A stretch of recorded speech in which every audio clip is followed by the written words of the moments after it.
Number 8. Dillon Thompson and Dorian Walker Gaines. In January of 2015, a pair of Texas men in their early 20s stole an iPad, a laptop, and $5,000 in cash from an unlocked truck parked outside a home in River Oaks, a residential community in Houston. The suspects, later identified as Dillon Thompson and Dorian Walker Gaines, reportedly brought the stolen items to a nearby Burger King to celebrate. In a video they subsequently filmed on the pilfered iPad, the young men dubbed themselves the Money Team and openly displayed the cash they'd taken from the vehicle, which was later determined to have been owned by a man named Randy Schaefer.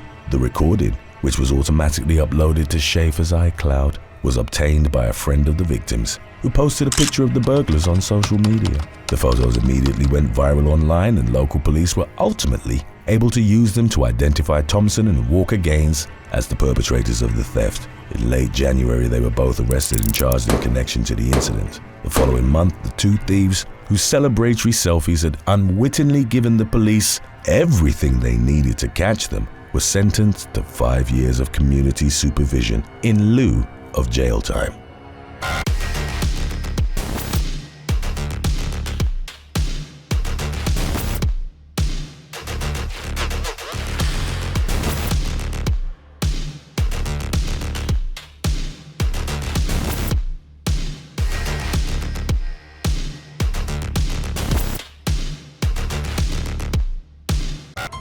Number 7.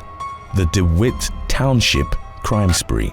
A pair of Michigan teenagers accused of taking part in a crime spree that spanned multiple counties were arrested on the morning of April the 25th of 2018.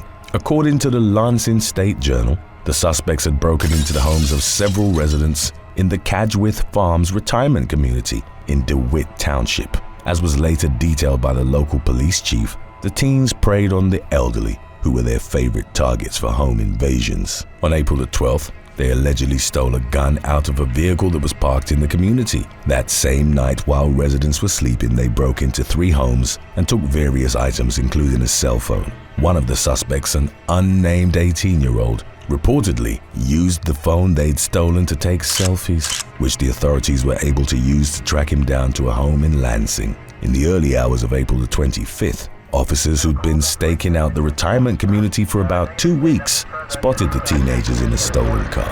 A high-speed chase subsequently ensued through the community's circular drive, but the 18-year-old eventually lost control of the vehicle and swerved into a ditch. The teens were then arrested for the thefts and also reportedly faced criminal charges in connection to unrelated larcenies in Ingham and Eastern counties.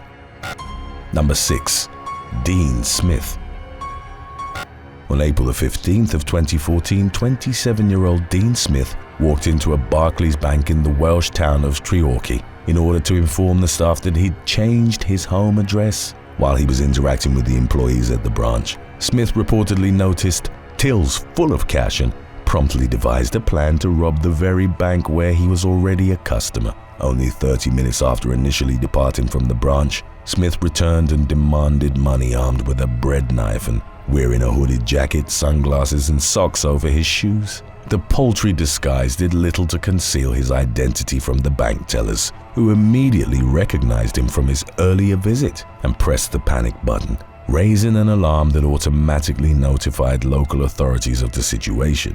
Smith fled the scene empty-handed and was later taken into police custody at the address he'd just relayed to the bank's employees that same day. In his subsequent interviews with investigators, the failed bank robber expressed contrition for his actions, which he called stupid, but indicated that he was desperate for money. During a trial at Merthyr Tydfil Crown Court the following month, Smith pleaded guilty to attempted robbery and carrying a bladed weapon, and was consequently sentenced to 2.5 years behind bars.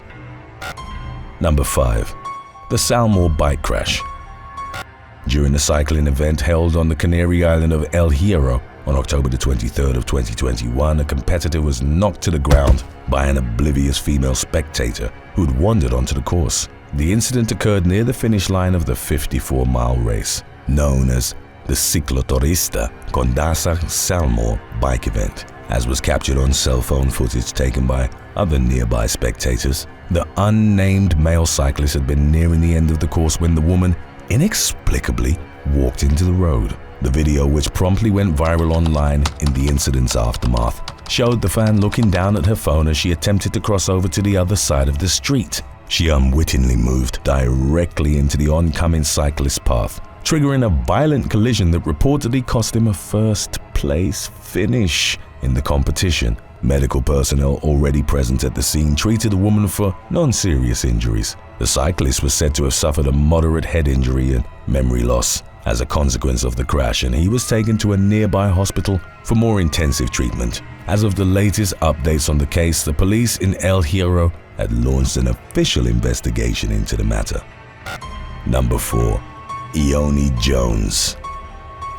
On the night of December the 12th of 2021, 3 women were captured on surveillance footage robbing the beauty plug supply shop in Tamarack, Florida. One of the suspects was carrying an infant child throughout the commission of the crime, while another appeared to have been pregnant. The women stole several items, including multiple wigs, and sprayed mace at an employee who was later revealed to be the shop owner's daughter. Tamarack police reviewed the security video taken from the night of the incident, whereupon they were able to positively identify 18-year-old Ioni Jones as the individual who'd pepper sprayed the store worker. Local authorities had little trouble tracking down the identities of the thieves, largely due to the fact that they had made no effort to conceal themselves from the surveillance cameras positioned throughout the shop.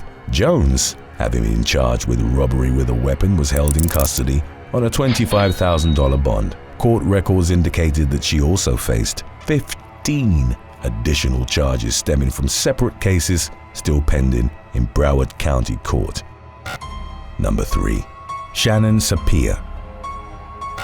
A blonde vandal from Stamford, Connecticut, was arrested in August of 2015 after misspelling the word whore in the taunting message she'd keyed into her friend's car. According to subsequent reports, the suspect, identified as 20-year-old Shannon Sapir, had targeted her friend's vehicle after growing suspicious that she'd been carrying on an affair with her ex-boyfriend. Investigators later detailed how a car belonging to Sapir's former partner had also been keyed, and both of the defaced vehicles reportedly had their tires slashed.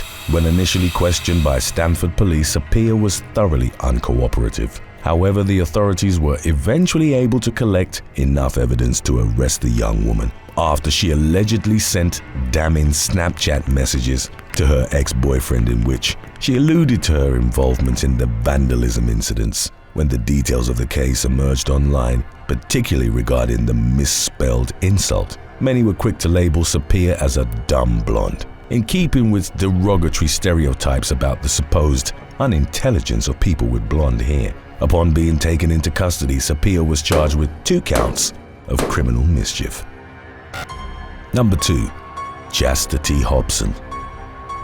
In an effort to crack down on drug possession in Burnett County, Texas, the Granite Shoals Police Department uploaded a fake news alert to their Facebook page on March the 22nd of 2016. The hoax social media post, which reportedly garnered 1,290 shares and more than 200 comments, suggested that supplies of certain illegal substances in the region of Central Texas could have potentially been contaminated with Ebola. The savvy police department thus urged the public to take any drugs in their possession to their local police station or sheriff's office so that they could be screened using a special device. The fake news story was punctuated with the warning, "Do not use the drugs until they have been properly checked for Ebola contamination." Although the vast majority of the population wasn't fooled by Granite Shoals Police's rather blatant attempt to catch unsuspecting drug users, one unwitting individual took their cautionary advice very seriously. 2 days after the post was initially uploaded to Facebook, officers encountered 29-year-old Chastity Hobson after receiving reports of a suspicious person wandering the streets. She reportedly had a small amount of illegal substances in her possession and asked the police to test it, concerned that her stash of drugs might have been tainted by the deadly virus. The department subsequently announced that they'd heard from their first concerned citizen and had gladly taken the item for further testing. Shortly thereafter, Hobson was arrested and charged with possession of less than 1 gram of a controlled substance. Number 1. Lucas Chanowski. Following a 5-day sightseeing vacation in the summer of 2014, an elderly couple returned to their home in the borough of Pendle in Lancashire, England, to find a strange man in their bed. The intruder, later identified as 28-year-old Lucas Chanowski, had reportedly spent the previous 2 days inside the home, during which time he'd tidied up the house, washed his clothes, gone grocery shopping and cooked himself multiple meals. Chanowski would later tell investigators that he'd been evicted from his own residence and had broken into the couple's house through an open rear window, believing it to be derelict and unoccupied. Upon returning home at around midnight on July the 14th, the homeowners, named as Martin Holtby and Pat Dyson, immediately suspected that someone had broken in because their delivered newspapers had been taken inside and neatly stacked. Shortly thereafter, Holtby came upon Chanowski asleep in the master bedroom and shouted at him to leave. The young man, who reportedly spoke very little English, simply cowered beneath the bed sheets until the couple dialed 999 and the police were dispatched to the scene. In the wake of the incident, Chanowski was given the nickname Goldilocks, in reference to the 19th century British fairy tale in which 3 bears returned to their forest home to find a woman sleeping in their beds. The man ultimately pleaded guilty to burglary charges and was consequently ordered to serve 2 years of probation and pay more than $200 in fines. Thanks for watching. Would you rather find out your bank had accidentally put your money in someone else's account, or be evicted because your name was misspelled on your lease? Let us know in the comments section below.